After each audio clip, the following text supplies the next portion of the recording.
Parenthèse. Parlons vrai. La quiétude est accessible à tous. Offrez-vous 10 minutes de parenthèse. Une parenthèse hebdomadaire. Une parenthèse pour découvrir et changer de regard. Une parenthèse rien qu'à vous. Une parenthèse juste pour être vous. Bonjour Aurélie. Bonjour Solange, comment vas-tu? Je vais bien et toi? Écoute, ça va bien. Regarde, toujours un beau soleil. Oui, c'est agréable. Ah, c'est bien, c'est bien. C'est vrai qu'on a eu pas mal de pluie ces Oui, derniers temps, oui. donc bon, nous on a eu cette chance-là d'avoir de la pluie par Exactement. rapport à dans le Voilà, sud. hein. tout à fait. Alors aujourd'hui, ouvrons la parenthèse. Parlons vrai. Ne soyons pas perchés. Donc, ouvrons cette parenthèse concernant cette fois-ci l'auto-sabotage. Vaste Eh oui, programme. Vaste programme. L'auto-sabotage, c'est d'agir de façon non constructive avec soi C'est ça. et de ne pas prendre en compte ses propres besoins. Exactement. On va se le dire comme ça. Donc, écoute, allons-y. On y va. Alors, donc du coup, l'auto-sabotage, pour toi, quelle est ta définition de l'auto-sabotage? La définition de l'auto-sabotage, c'est de ne pas s'autoriser à être soi. Voilà, c'est ça. De ne pas s'autoriser ou de ne pas avoir le mode d'emploi. Ou de ne pas avoir le mode d'emploi, de vivre en fonction des injonctions parentales, sociétales, voilà, des injonctions éducatives que nous avons tous, que ce soit, voilà, il faut que tu dois faire ceci, il faut que tu fasses ça, et du coup, nous-mêmes, nous sommes là-dedans, dans une recherche de perfection constante pour satisfaire un des besoins des autres, et non pas nos propres besoins. Pour autant, c'est quand même difficile d'identifier ça, d'identifier ses propres besoins quand on nous a toujours dit comment faire, quand on nous a fait un peu rentrer dans un moule alors qu'on était un triangle et que le moule était carré. Et oui, c'est difficile que de sortir du fameux regard des autres. C'est ça, complètement. En règle générale, la vie nous amène à justement regarder à l'intérieur de soi et pouvoir découvrir qui nous sommes et comment nous fonctionnons. Et en règle générale, les différentes épreuves de la vie, expériences de la vie plutôt douloureuses, nous amènent à nous réinitialiser par rapport à nous-mêmes, ce qui est important pour nous, comment nous fonctionnons. Voilà, au début de tous les accompagnements que je peux avoir, surtout avec des personnes qui sont en burn-out, c'est déjà de bannir de leur langage « il faut » et « je dois ». C'est au contraire, je décide, je me sens, j'ai envie, et à partir de là, je vais initier une toute autre énergie à l'intérieur de moi. Et ça c'est vraiment très très très important, d'où la démarche du docteur Vitoz, qui nous invite déjà à être dans une réceptivité, d'être à l'écoute de notre ressenti, que ce soit un ressenti par rapport à nos sens, le toucher, le goût, l'odorat, la vue, l'intuition, l'ouïe, mais aussi cette réceptivité proprioceptive, comment je me sens là à l'intérieur, et de pouvoir au contraire basculer sur, voilà, je me sens de faire ça, et même si effectivement les injonctions diverses extérieures m'amènent à vouloir faire autre chose, ou mobiliser mon énergie dans une autre direction, alors que je le sens comme étant contre mon moteur. Donc c'est vraiment être là-dedans. L'auto-sabotage va nous amener également à, comme on est trop dans je veux faire ça parce qu'il faut le faire, etc., à procrastiner, à reporter au lendemain, parce que je me mets trop la pression et j'ai plus envie, et du coup voilà, je ferai ça demain, je reporterai ça demain. Donc non, absolument. De la même façon, quand on accompagne des personnes en gestion de poids, par exemple, elles se mettent tellement la pression qu'à un moment donné, elles vont lâcher. Et du coup, ce sont les fameux yo-yo en termes de gestion de poids qu'on peut voir dans tous les accompagnements par rapport à ça. C'est les objectifs qui ne sont pas forcément bien ciblés non plus. C'est ça, mais c'est surtout tout à fait, il y a ces objectifs qui sont mal définis, mais qui sont définis par rapport à, au contraire, Des attentes des sociétales. attentes, c'est ça, des standards, des choses comme ça. Ah bah, c'est le problème, effectivement, des filles en maillot de bain qui sont filiformes Hmm. et qui sont photoshopées, en fait. Hein, parce que quand on regarde dans la vraie vie, il n'y en a pas tant que ça. Oui, Puis, et puis elles vivent pas nécessairement quelque chose de très agréable, ah oui, ça, en je règle suis bien, générale. Donc je suis bien d'accord. c'est souvent malheureusement source de beaucoup de difficultés par rapport à ça. Par rapport à tout ce qui va être également l'auto-sabotage, c'est de se dire je n'y arriverai pas, je n'y arriverai pas, je ne suis pas capable.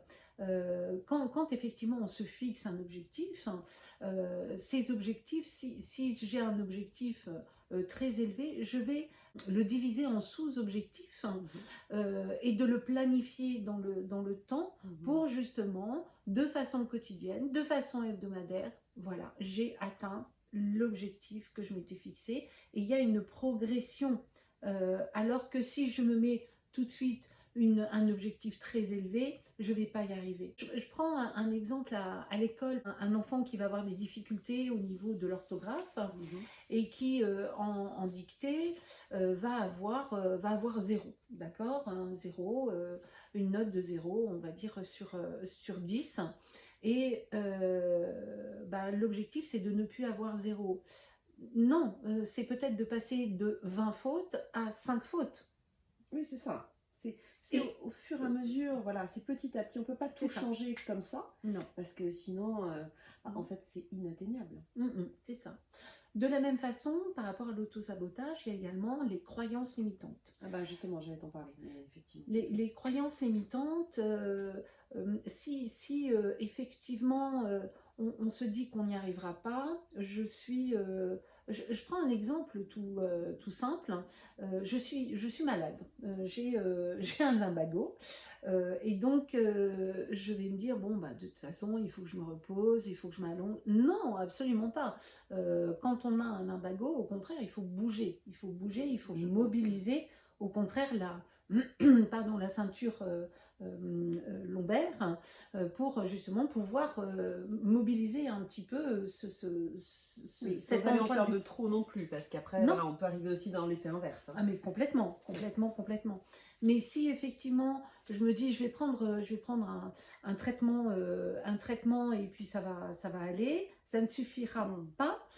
Si effectivement on y associe en même temps un exercice de respiration où je vais aller discuter, dialoguer avec mes cellules, détendre la zone qui va être justement contractée, si effectivement je mobilise toute cette énergie pour justement traiter une tension que j'ai à un endroit, je vais effectivement agir dessus. Ouais. Il y a le bras de l'énergie que je propose toujours en formation par rapport à... Qui est bluffant, hein, même quand on le connaît. Hein. Oui.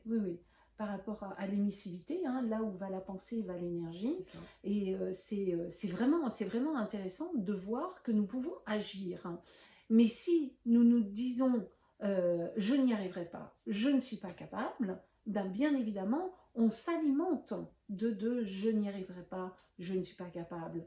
Donc obligatoirement, je me crée des freins et ces croyances limitantes sont effectivement à transformer et à être... j'ai vraiment cette image du cheval qui saute un obstacle en fait. Hein. C'est une croyance limitante, mais ce n'est qu'une croyance. Cette croyance, elle peut être changée. Complètement. Et ça, c'est tout un travail qu'il y a à faire. Alors après, tu sais que ce qui est cher à mon cœur, c'est les accords Toltec. Oui. Et dans les accords Toltec, c'est ce qu'on voit d'ailleurs beaucoup, hein, ce côté déconstruire en fait les accords qu'on a passés avec soi-même. C'est ça. Puisqu'en fait, au départ, on est neutre. Hein, quand on arrive sur Terre, on est neutre de tout jugement. Attention, parce que pour autant, on a quand même un passif, on a toute la génétique aussi, on a plein de choses, ce qui n'est pas une fatalité, mais pour autant, voilà, il y a quand même un historique qui est là. Donc, on arrive chargé de tout ça Pour autant, on ne sait pas comment se comporter. Là, c'est vrai qu'on va avoir les parents qui vont nous dire de se comporter d'une façon, on va avoir les frères et sœurs s'il y en a aussi, après ça va être l'école, après ça va être les grands-parents, après voilà, un petit peu plein de monde qui va en fait de ses propres croyances. C'est ça. Et moi, je me bâtis comme ça. Et j'arrive en fait à l'adolescence, je commence à dire mais ras-le-bol de tout ça, moi je suis moi-même. Et pour autant, c'est difficile parce qu'on n'a pas toutes les armes et tous les outils pour ça. Mais pour autant, c'est la période d'adolescence, on en reparlera. Ah oui. Mais la période d'adolescence est quand même une période cruciale, très très très très importante et géniale en fait. Voilà, quand elle est bien gérée. Tout à fait. Et quand on arrive au stade adulte, au stade adulte, on a soit on a le choix effectivement de rentrer dans le carcan, soit on a le choix effectivement d'ouvrir un petit peu plus. C'est ce qu'on voit quand on a une quarantaine d'années, la crise de la quarantaine, c'est ce qu'on voit facilement. Et voilà, et c'est vrai que les accords Toltec sont là aussi pour déconstruire un peu tout ça. Et permettre de voir quelles sont les injonctions qu'on a eues, qui ne sont pas forcément en accord avec nous-mêmes. Tout à fait. Et voilà, donc tu vois, même avant de te connaître, j'étais une grande convaincue, effectivement, que c'était des choses importantes. Oui, complètement. Ouais, donc voilà, donc effectivement, stop à l'auto-sabotage, qui n'engendre rien de bon. J'ai envie de conclure en disant, quand vous avez des rêves, ces rêves, c'est entre guillemets votre âme qui vous dit allez, vas-y, fais. Donc, croyez en vos rêves, mettez de l'énergie, construisez, bâtissez, et vous aurez une vie en harmonie avec qui vous êtes véritablement. Mais écoutez ces rêves, c'est une chose. Les construire en fonction de ce rêve, de la vision que vous avez, et mettez de l'énergie dedans, et à partir de là, on a une vie bien construite par rapport à soi, en fait, et dans le respect d'autrui. Et on s'autorise plein de choses. On peut déplacer des montagnes. Exactement. Ils ne savaient pas que c'était impossible, alors ils l'ont fait. Exactement. Parfait, je pense qu'il est temps pour nous de refermer cette parenthèse. Tout à fait. Merci à toi, Solange. Merci à vous. Et souvenez-vous que l'autosabotage ne mène à rien, au contraire. Il faut que on enlève. Voilà. À très bientôt. À très bientôt. Bonne semaine. Belle semaine. À bientôt. Au revoir.